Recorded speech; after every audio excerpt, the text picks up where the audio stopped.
était malheureux par sa vie, par sa misérable vie, mais il avait une grande richesse. C'est que cet homme croyait en Dieu. Hallelujah. Cet homme était un enfant d'Abraham. Et il croyait à la promesse de Dieu. Et la Bible nous dit que, je vous demande pardon, que les deux hommes vont quitter la terre. Le riche fut enseveli. Et comme une proie dans le séjour des morts, il leva les yeux. Et il dit, Père Abraham, aie pitié de moi. Envoie Lazare pour qu'il trempe son doigt dans l'eau afin qu'il me rafraîchisse. Et voici que, aussi, ce pauvre Lazare, il ferma les yeux. Mais un cortège d'anges va venir et l'amener au sein d'Abraham, au sein du Père, au sein du Créateur. Vous savez, la richesse ici ne nous amène à rien. On peut avoir toutes les richesses du monde, mais on n'a pas la paix dans le cœur. Je vous demande pardon, mes frères et sœurs. C'est vrai que vous passez dans un moment dur, mais ce qu'il y a, c'est que le Saint-Esprit vit en vous. C'est que Dieu est avec vous. Jésus est avec vous, celui qui vous console. Alléluia. De la même façon qu'il consola ce pauvre le pauvre Lazare qui est parti dans sa présence, aujourd'hui il console vos cœurs. C'est lui qui travaille avec vous, c'est lui qui marche avec vous. Le roi David, il va dire dans le psaume 23, l'Éternel est mon berger et je ne manquerai de rien. Il me fait reposer dans des verts pâturages. Il dirige, Seigneur, ma vie.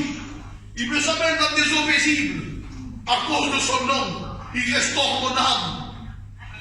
Celui qui peut restaurer ton âme aujourd'hui s'appelle Jésus. Alléluia.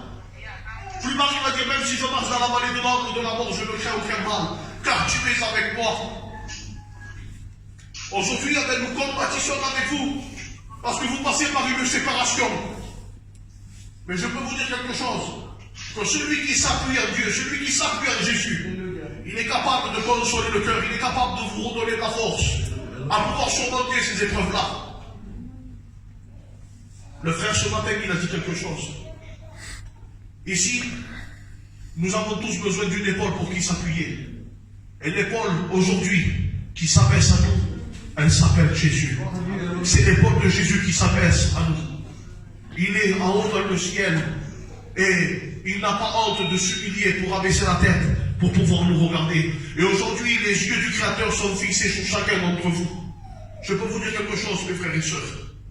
C'est que je sais que vous êtes une famille croyante. Je sais que vous croyez en Dieu. Je sais que vous aimez Dieu.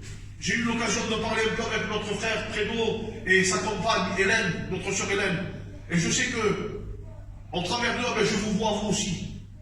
Même si je n'ai pas connu votre grand-mère. Mais à vous entendre, c'était une personne qui aimait Dieu. C'est une personne religieuse, une personne croyante. Et certes, je pourrais relever, souligner les mots qui ont été dit. C'est vrai que je ne vous connais pas. Mais une chose est sûre, une personne croyante qui connaît Dieu, son désir, c'est que ses enfants, sa famille, ne pleurent pas, mais qu'ils soient dans l'allégresse en Dieu, qui continuent dans le chemin de Dieu, qui suivent tout simplement avec la relève de ce qu'elle vous a transmis. C'est la parole de l'Éternel, la parole de Dieu. Et voilà ce mot que je voudrais partager avec vous. C'est de rester fidèle à Jésus. Alléluia. Nous prions encore une fois, s'il vous plaît, le Seigneur. Alléluia. On peut tout posséder sur terre et ne pas avoir de la joie. Mais ici, je sais que même dans ces moments difficiles, il y a Jésus dans chaque cœur. Alléluia. Et c'est lui qui donne la joie. Amen. Avec un plus grand respect que je vous dois, s'il vous plaît, nous fermons nos yeux. Et je vais dire à notre frère André qu'il puisse en grâce pour ces moments, pour la parole de Dieu, et qu'il prie pour vous. Amen. Seigneur, à toi soit toute la gloire. Seigneur mon Dieu, je te rends grâce. Seigneur, je veux te dire merci de tout mon cœur. Parce que là où il y a la désolation, Seigneur, tu établis ta paix et ta joie. Alléluia. Merci parce qu'aujourd'hui, ta parole a été prêchée dans les cœurs. Alléluia. Merci, Seigneur mon Dieu, parce qu'aujourd'hui, Seigneur, le cœur d'Isabelle, Seigneur, son désir a été manifesté, mon Dieu. Merci, Seigneur mon Dieu, parce que dans ta grâce, Seigneur, tu as béni. Seigneur mon Dieu, dans ta grâce, tu as parlé. Seigneur, tu consoles. Seigneur Jésus, je crois que ta parole va faire effet dans les cœurs. Alléluia. Merci au nom du Christ. Alléluia. Amen. Amen. Que Dieu vous bénisse, frères et sœurs. On va vous laisser partager son